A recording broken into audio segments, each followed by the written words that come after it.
There hasn't been a quiet day here since the war began. Russian artillery, he says, never stops. Once a week, Ukrainian firefighters run food and water to hundreds of people.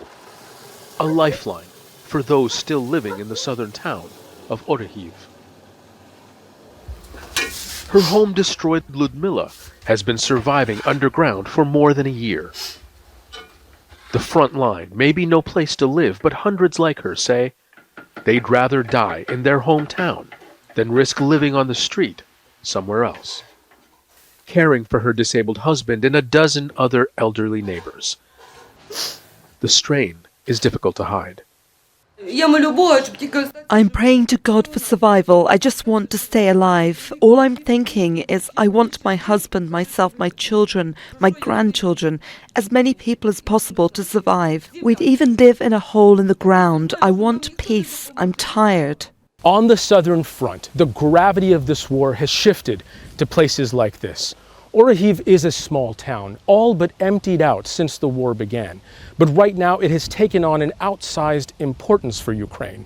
It sits at a crossroads, just kilometers from where Ukrainian forces are trying to drive a wedge into Russian lines. Yuri is making repairs to what is left of his home before the rains come. Russian shelling, leaving every home on his street in ruins.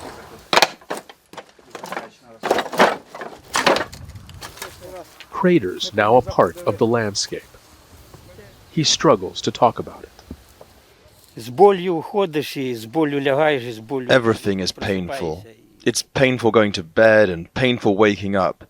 You are living, but it's hard on the soul. Walking, looking around. We had a life here. Maybe if I was younger, but I'm already 60. Maybe if I was younger. Life on the front line. The constant fighting. The feelings of isolation, fatigue, and trauma.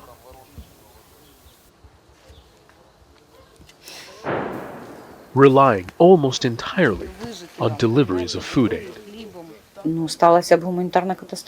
It would be a humanitarian catastrophe. People here would not survive without water and bread. On a map, it may look like Ukraine's counteroffensive is moving slowly.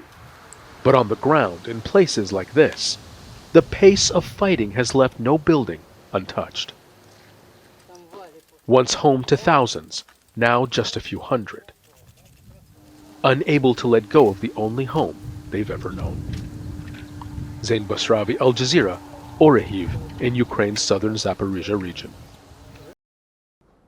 Make sure to subscribe to our channel to get the latest news from Al Jazeera.